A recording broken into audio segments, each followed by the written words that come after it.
students, this is E Lakshmi here. Welcome to my channel. நம்ம இந்த வீடியோவில் என்ன பார்க்க போகிறோம் அப்படின்னு கேட்டிங்கன்னா earthquake effects and causes classification பார்க்க போகிறோம். ஓகேங்களா, இது ஜியாலஜி ஆர் ஜியோ சயின்ஸில் யூனிட் 1ல் ஜென்ரல் ஜியாலஜியில் வர சிம்பிள் டாபிக் அது. ஓகேங்களா, so let's move on to the next slide. First let us see about the intensity of the earthquake. இன்டென்சிட்டினா என்ன? earthquake அதனுடைய டென்ஸ் எவ்வளோ அமௌண்ட் அது வருது அப்படிங்கிறத மெஷர் பண்ணுறது எப்படின்னு கேட்டிங்கன்னா that is intensity. It is the measure of the degree of destruction caused by the earthquake. அதாவது என்னென்னா earthquakeனால எந்த அளவுக்கு நம்ம கிரவுண்டு டிஸ்ட்ராக்ட் ஆகியிருக்கோ அதுதான் வந்து இன்டென்சிட்டி ஆஃப் தி earthquakeன்னு சொல்கிறாங்க. அதை எப்படி மெஷர் பண்ணலான்னா earthquake intensity scale யூஸ் பண்ணி நம்ம மெஷர் பண்ணலாம். அந்த வேல்யூஸை இன் நம்பர்ஸில் அது கொடுக்கும். ஓகேங்களா, so next causes of an earthquake. earthquake எப்படியெல்லாம் காசு ஆகுதுன்னு கேட்டிங்கன்னா எப்படியெல்லாம் அக்கர் ஆகுது, அதனால வர காசஸ்லாம் என்னன்னு கேட்டிங்கன்னா usually occurs when the rock underground sudden breaks along the fault. யூஸ்வலாக எப்படி ஸ்டார்ட் ஆகுதுன்னா டாப் லெவலில் எந்த விதமான டிஸ்டர்பன்ஸும் இருக்காது initially, but in between rock லேயருக்கு நடுவில் ஏதாவது ஒரு டிஸ்டர்பன்ஸஸ் க்ரியேட் ஆச்சுன்னா அங்கேருந்து தான் earthquake ஸ்டார்ட் ஆகும். ஸோ இனிஷியலி அது பிரேக்காக ஸ்டார்ட் பண்ணும். அந்த பிரேக் ஆனதுக்கப்புறமா it releases the energy which creates a seismic waves. First பிரேக்காக ஸ்டார்ட் பண்ணும் ஒரு பர்டிகுலர் போர்ஷன்லேருந்து, அதுக்கப்புறம் அது ஒரு எனர்ஜியை ரிலீஸ் பண்ணும். அந்த எனர்ஜி எப்படி ரிலீஸ் ஆகும்னு கேட்டிங்கன்னா in terms of seismic waves மூலமாக தான். As a result two blocks get struck each other, thereby it started to move towards different direction. அதனால தான் என்ன ஆகுதுன்னா it creates the sudden movement. So these three methods, these three process which are the causes of an earthquake. ஓகேங்களா, I'll explain to you this causes of an earthquake with the diagram.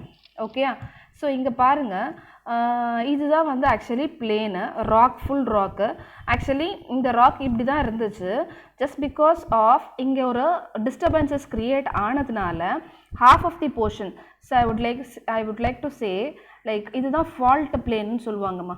Okay, so இந்த particular இடத்துல தான் first ஒரு disturbances create ஆச்சு. First ஆக்சுவலாக இந்த particular focus எபிசென்டர்னு சொல்லுவோம் இல்லையா, லாஸ்ட் வீடியோவில் நம்ம பார்த்தோம். இந்த எபிசென்டர் அண்ட் ஃபோக்கஸ் ஃபஸ்ட்டு இங்கே டிஸ்டர்பன்சஸ் க்ரியேட் ஆகும். அதுக்கு அப்படியே பர்பண்டிகுலர் ஆப்போசிட் டைரெக்ஷனில் டாப் சர்ஃபேஸஸில் அது வந்து ஒரு நல்ல ஒரு டிஸ்டர்பன்சஸ் க்ரியேட் ஆகி பிரேக் ஆக ஆரம்பிச்சு அதுக்கப்புறம் இந்த பிளேன் இந்த ராக் போர்ஷன் இப்படி மூவ் ஆகுது, இந்த ராக் போர்ஷன் இப்படி மூவ் ஆகுது. This is how the earthquake causes. And listen over here, actually இப்போ நம்ம சுனாமிலாம் பார்த்துருக்கோம் இல்லையா, ஸோ அந்த கேசஸில் இங்கே பாருங்கள், இந்த பர்டிகுலர் ஃபால்ட்டில் ஏதோ ஒரு டிஸ்டர்பன்சஸ் க்ரியேட் ஆகிருக்கு. ஆக்சுவலி இந்த பர்டிகுலர் ஃபால்ட் ஓகே, ஸோ இந்த இடத்துல ஏதோ ஒரு டிஸ்டர்பன்சஸ் க்ரியேட் ஆனதுனால தான் அந்த இடத்துல நீங்கள் பாருங்கள், ஜஸ்ட் லிசன். ஸோ இந்த பர்டிகுலர் பிளேசஸில் ஒரு டிஸ்டர்பன்ஸ் க்ரியேட் ஆகுது. ஆஸ் அ ரிசல்ட் இங்கே இருக்கிற வாட்டர் வந்து இதை டிஸ்டர்ப் பண்ணி it will move towards forward. So இங்கே இருக்கிற டிஸ்டர்பன்ஸ் க்ரியேட் ஆனதுனால தான் இந்த மாதிரி ஒரு பீக் வேவ்ஸ் நமக்கு கிடச்சிருக்கு. This is kind of a earthquake. அடுத்தது இஃபெக்ட்ஸ் ஆஃப் அன் earthquake அப்படின்னா என்னென்னு கேட்டிங்கன்னா earthquakeனால நமக்கு என்னென்ன ப்ராப்ளம்ஸ் வருது.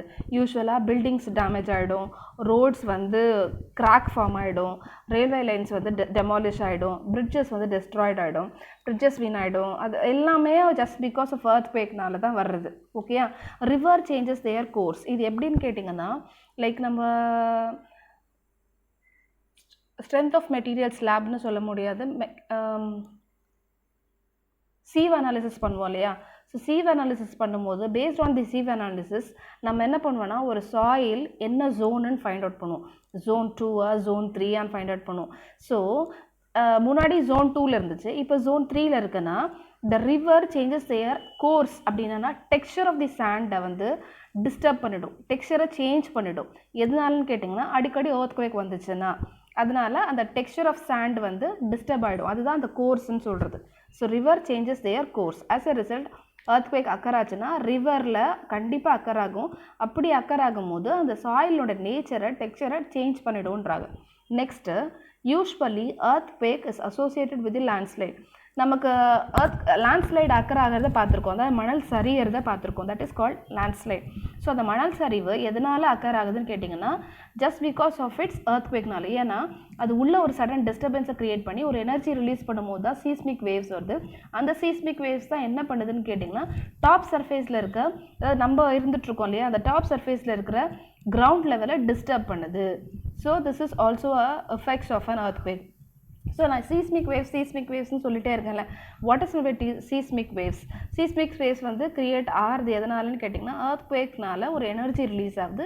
That energy released we use to call it as a seismic வேவ்ஸ்னு சொல்கிறோம்.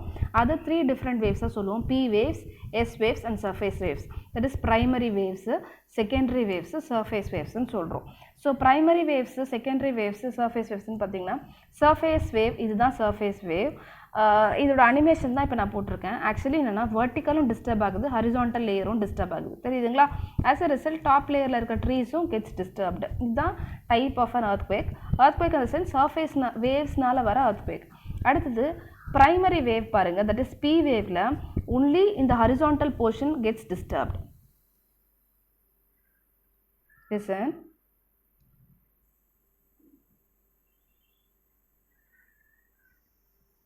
Okay. So next S wave பாருங்கள், vertical portion get disturbed, horizontal disturb ஆகலை, வெர்டிக்கல் போர்ஷன் கெட்ஸ் டிஸ்டர்ப்டு. அதுவே சர்ஃபேஸ் வேவாக இருந்துச்சுன்னா both horizontal and vertical portion gets disturb. Listen, இதுவும் disturb ஆகுது and இதுவும் டிஸ்டர்ப் ஆகுது.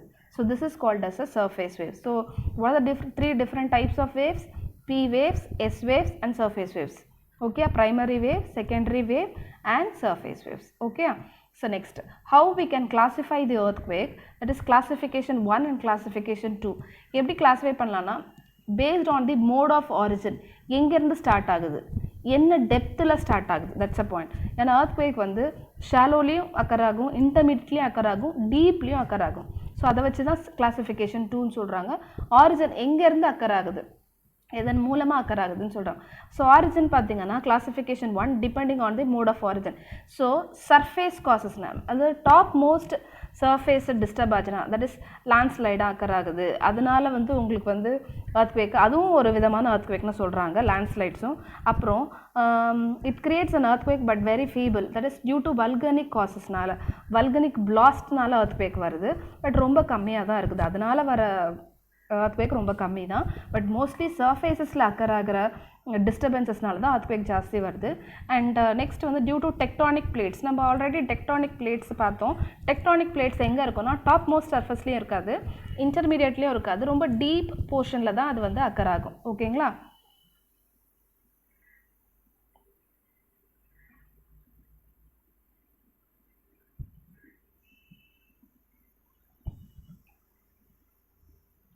Next classification depending on the depth of the focus. நான் முன்னாடி சொன்னேன் இல்லையா, 2 விதமாக கிளாஸிஃபை பண்ணலாம் earthquake. ஒன்று வந்து based on mode of origin, என்னென்னது ஜஸ்ட் பிகாஸ் ஆஃப் சர்ஃபேஸ்னால, வல்கனிக் எரப்ஷன்னால, வல்கனிக் பிளாஸ்ட்னால. அடுத்தது வந்து நான் என்ன சொன்னேன், டெக்டானிக் பிளேட்ஸ்னால். அடுத்தது என்னென்னா டெப்த் ஆஃப் ஃபோக்கஸ், எங்கெங்கெல்லாம் அது அக்கர் ஆகும்னு கேட்டிங்கன்னா shallow focus, intermediate focus, deep focus. So what is mean by shallow focus அப்படின்னு கேட்டிங்கன்னா த டாப் மோஸ்ட் சர்ஃபேஸில் இருக்குது, அதாவது கிரவுண்ட் நம்ம மேலே இருக்கோம் இல்லையா, அந்த கிரவுண்டு டாப்லேருந்து 70 கிலோமீட்டர் கீழே. Okay, say for example if this is a surface லேயர்னால் இங்கேருந்து ஒரு 70 கிலோமீட்டர் டிஸ்டன்ஸில் தான் வந்து ஷாலோ ஃபோக்கஸ் அக்கர் ஆகும். இன்டர்மீடியட்னா அதுலேருந்து ஒரு, தட் இஸ் இது 70 இல்லையா, இது 70லேருந்து 300 வரைக்கும். ஓகே, அடுத்தது அது வந்து இன்டர்மீடியட் ஃபோக்கஸ்னு சொல்கிறோம்.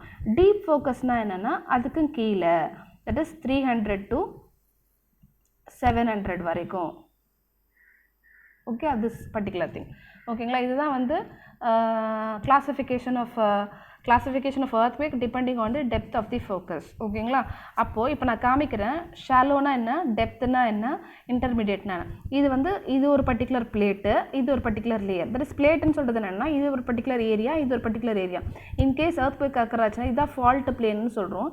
earthquake அக்கர் ஆச்சுன்னா இந்த பிளேன் இப்படி மூவ் ஆகும், இந்த பிளேன் இப்படி மூவ் ஆகும், அதுதான் பாயிண்ட். ஓகேங்களா, எப்படி இந்த பிளேனு இப்படி மூவ் ஆகலாம், இந்த பிளேனு இப்படி மூவ் ஆகலாம், or vice versa, whatever it may be.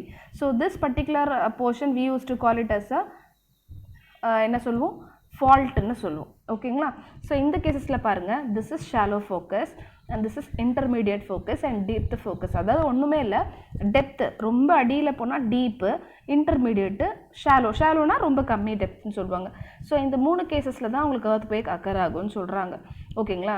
So இப்போ நான் அந்த 3 கேசஸ் சொன்னேன் இல்லையா, அந்த 3 கேசஸ்லேருந்து எவ்வளோ எனர்ஜி ரிலீஸ் ஆகும் அப்படின்னாக்கா, இன்டர்மீடியட் earthquakeலேருந்து 12 to 15%, டீப்பர் earthquakeலேருந்து 3 to 5%. ஆனால் ஷாலோ earthquake தான் வந்து பார்த்திங்கன்னா 70 to 85% அமௌண்ட் ஆஃப் எனர்ஜியை ரிலீஸ் பண்ணுதுன்னு சொல்கிறாங்க. விச் மீன்ஸ் தட், அதாவது இன்டர்மீடியட் ஃபோக்கஸும் அந்த அளவுக்கு எனர்ஜியை ரிலீஸ் பண்ணாது, டீப்பாக இருந்தாலும் கீழே earthquake அக்கர் ஆனாலும் அந்த அளவுக்கு நமக்கு எனர்ஜி சேஞ்சஸ் தெரியாது, சீஸ்மிக் வேவ்ஸ் தெரியாது, தட் இஸ் டிஸ்டர்பன்சஸ் அவ்வளோவா தெரியாது. வேற இந்த ஷாலோ ஃபோக்கஸ் இந்த இடத்துல வந்து ஒரு டிஸ்டர்பன்சஸ் க்ரியேட் ஆச்சுன்னா தான் அந்த எனர்ஜி எவ்வளோ ரிலீஸ் பண்ணுதுன்னா 70 to 85% ரிலீஸ் பண்ணுதான். ஓகேங்களா? ஸோ அப்போ ஷாலோ ஃபோக்கஸில் ஒரு டிஸ்டர்பன்சஸ் இருந்துச்சுன்னா தான் நமக்கு earthquake தெரியவே தெரியும், நமக்கு அந்த டிஸ்டர்பன்சஸை ஃபீல் பண்ண முடியும்.